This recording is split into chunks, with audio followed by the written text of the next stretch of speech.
something we'll bring up with Mayuresh Joshi. Navneet, thanks very much for joining us with the very latest on what's happening on the F&O side. But Mayuresh is fund manager with Angel Broking. He's joining us to give us a sense of the direction the markets are taking right now, Mayuresh. Ever so tantalizingly close to 9,000, and then there is this reversal, Mayuresh. Do you expect this to continue, or do you expect a breakout really soon towards 9,200?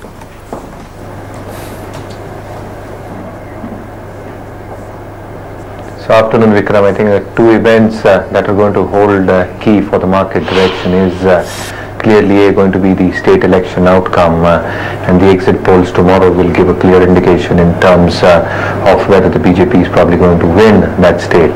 Again, I think the markets are factoring in a BJP win happening. So any disappointment on that front, if it does come through, I think you will see some amount of negative reaction coming on through the bosses. The second aspect on the global scale is how the Federal Reserve acts, and a large part of the respondents feel that a rate hike is around the corner, and what they've indicated of 3 hikes for FY17 followed by 2 to 3 hikes in FY18.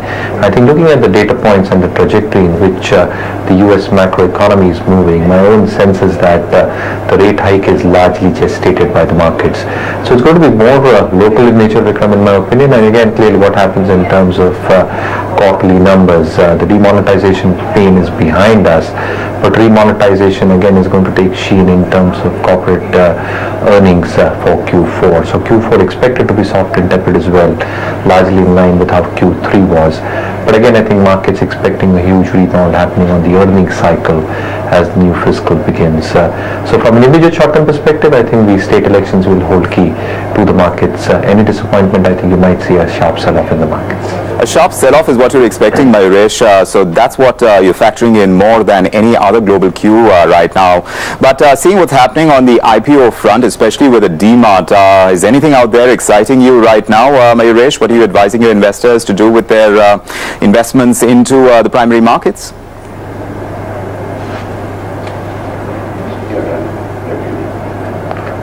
So because I think for that, I think do not have the compliance clearances for speaking. Fair enough. Fair enough. I accept that. But, you know, metal space is something that we are seeing action on, and there is a reversal on that as well. What's your sense about the direction it's likely to take? How closely do you think that is tied into the kind of consistency that the markets are expecting out of the UP elections results as well?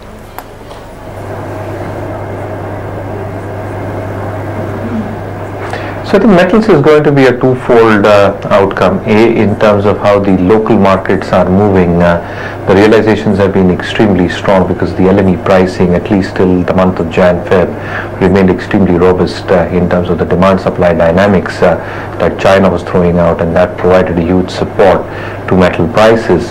Again, in terms of the core metals going through, my own sense is that the LME pricing should more or less be stable going forward, and we've seen a huge commodity cycle play out for the better part of last fiscal.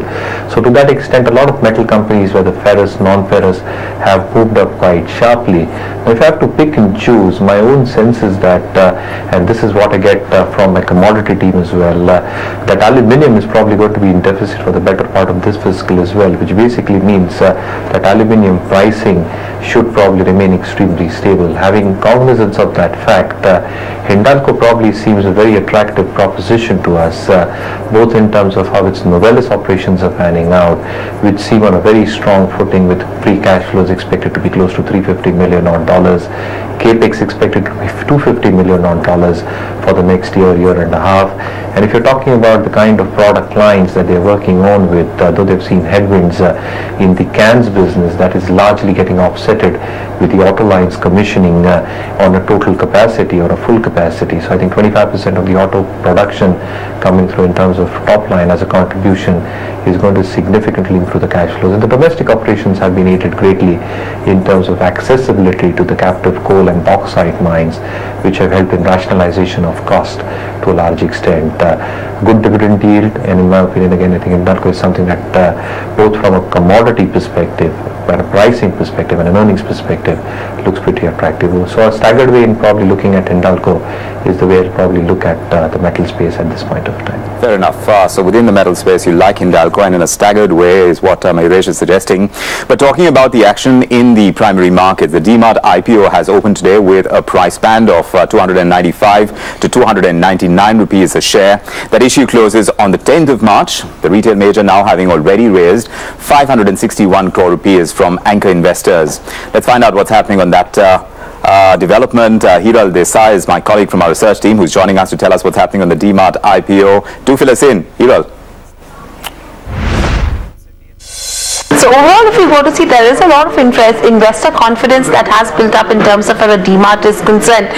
Overall, if you go to see, they are looking to raise around 1,870 crores and the price band is 295 to 299. The post-issue implied market capitalization stands at 18,410 to 18,660 crores, and post the issue, the promoter shareholding will drop to 82.2% from the current 91.4%. Anchor book has been subscribed and they've garnered around 561 crores, and we have few of the marquee names like GIS, Goldman Sachs, JP Morgan, Nomura Trust, DSP BlackRock, Reliance Capital, as well as SBI funds. Apart from that, they are going to use around 1,080 crores for debt repayment.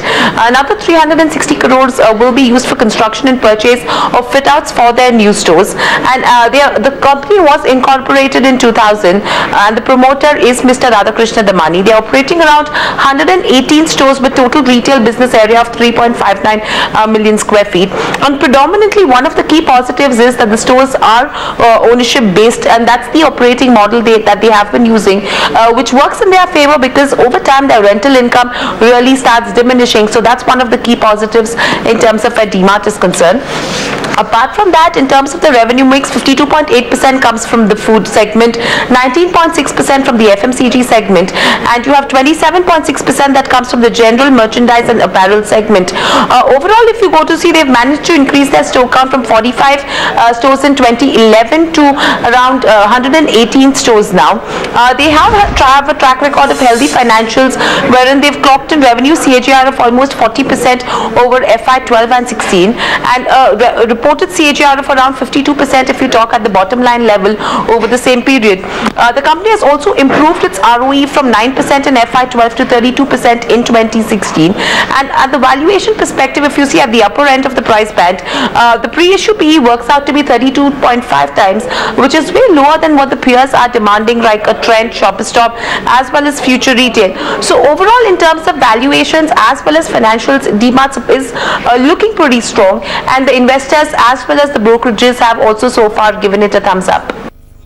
All right, thanks very much, Hiral, for putting that in perspective. But the question still stands, should you subscribe or not? And that's something that we spoke about with Devin Chokshi today, as well as Jagannatham Thunuguntla, to get their perspective on this IPO. These are their views. They have been cluster focused company which is operating out of Gujarat, Maharashtra and Telangana, with a larger amount of market share in Maharashtra and Gujarat and then Telangana. So to a greater extent, I believe that it's a different proposition, it's a better proposition, it's a profit earning proposition, where the ROE and ROCE, they remain at a higher level and promises to remain at a higher level in the region of 10% and above. So certainly I think it would be a good choice for investors to add into the portfolio this particular IPO. In the ROE, ROCE much above 22%, which reflects the balance sheet as well as the P&L earnings capability. The company would be able to focus well in the Maharashtra and Gujarat initially and then expand it in the other regions over a period of time. DMart will enjoy more valuation premium in comparison to other players. So keeping that into account, and also the promoter's quality and also their reliable management, so that also should add to the equation. So all in all, I think in the retail segment, DMart will if the years to come will probably appear to be a premium play for the investors. There you have market experts talking about the DMart IPO and whether or not it makes sense to invest in it or not. Then let's talk about the auto space, because India's second largest car maker, Hyundai Motor India, is upping its ante against Maruti Suzuki, and that's the big one to kind of compete against, isn't it? Maruti Suzuki has this strong hold on the Indian market. Now, sources are telling DTVR that Hyundai Motor is setting up 40 new digital showrooms across India to beat Nexa, the kind of dealership network that Maruti Suzuki has created. And Hyundai is also undergoing the global logo and identity facelift this year, which will end by 2018. Priyanka, my colleague, is joining us to share with us some details on what she's learning about Hyundai India and its plans for the country. Go ahead and tell us, Priyanka. Well, yes, Hyundai India has already started 14 high-tech showrooms in metro cities and is looking to add another 40 more high-tech showrooms across the country. Now, the agenda is to basically counter the competition that is coming in from Maruti Suzuki's Nexa products and Nexa channel as a whole. So, the plan is to open these new high-tech showrooms in close proximity to Nexa showrooms and at the same time in high footfall areas. Now, these showrooms around what we learned from sources should be around 1,500 to 2,000 square feet in area, and the current dealers will be opening these showrooms and they will have to invest around 40 to 50 lakhs for these showrooms. Now, these showrooms will be bought on lease and basically they will try to counter the competition that is coming in from the Nexa channel. The market share that Maruti Suzuki enjoys currently is much higher than that of Hyundai's. Hyundai is at currently 17% and Maruti at 47%. So Hyundai is trying to increase its dealerships and showrooms to counter this. Also talking about the larger global plan of Hyundai India, they are looking for a complete change in look and feel in 2018. They are going to go from the current blue to a copper brown color. They want to signify a modern and premium outlook. So on a larger scale also on the global front, Hyundai is going to be coming out as a more uplifted face next year. All right, we'll be watching out those changes, Priyanka. Also, Hyundai, along with its sister company Kia, is the 5th largest auto manufacturer in the world. We're also learning from sources that Hyundai is going to be using 50% of Kia's manufacturing capacity at the plant in Andhra Pradesh, which will have investments of up to $2 billion. Priyanka, what do we know about this? Well, yes, Kia is going to be investing around 12,000 crores in the Andhra Pradesh plant that they are coming up with. The inauguration of the plant will be announced in the second half of 2017 and the plant will start in 2018. So the capacity of the plant that is being said is at around 3 lakh units, and what we understand from sources is that Hyundai will also be joint producing in the same plant. So Kia will be contract manufacturing for Hyundai and the capacity will be shared 50-50% by Kia and Hyundai. So Hyundai's current capacity in its Chennai plant is at around 7 lakh units. So this will be a bump up of 1.5 lakh units for Hyundai, and they are planning to come out with newer models for the Indian market through this plant where Kia and Hyundai will be manufacturing. Although the platform will be the same, but both the companies will be coming up with their own designs and strategies. All right, thanks very much for putting that in perspective for us, what's happening at Hyundai India. Want to get your quick take on auto stocks right now, Mayuresh. What's your own understanding as far as Maruti Suzuki is concerned? Now, they've been leading the pack, as it were. Do you see this continued drive? Because there will be competition that will be biting at its heels. How do you see them kind of keep their edge over the competition in times to come?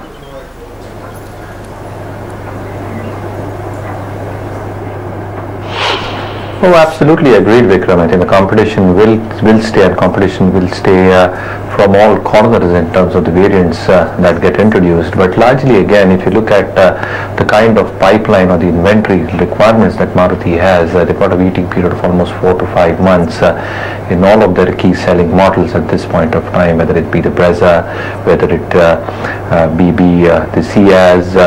So I think Baleno is doing well as well. So largely, again, I think the indirect part of their imports has come down drastically, and as the volumes had languished over the past 3 to 4 years, you're seeing significant volume growth take place, at least for the 9 months FY17. Now, if you leave aside demonetization and remonetization, my entire sense is that even with the new models introduced like Ignis, I think the volume growth should be quite substantial for Maruti, and again the margins should hold up. With the new Gujarat plant coming up, it's another 2,50,000 probably coming through, which reduces the waiting period for its key selling models. Again, I think the discounting factor is far lesser compared to the other cars that we're probably seeing specifically in the PV segment, and the market leadership position is probably getting maintained. So again, Maruti remains one of my top picks within the four-wheeler pack, and going largely by the theme in terms of how the winter crop has panned out, and commission recommendations coming through.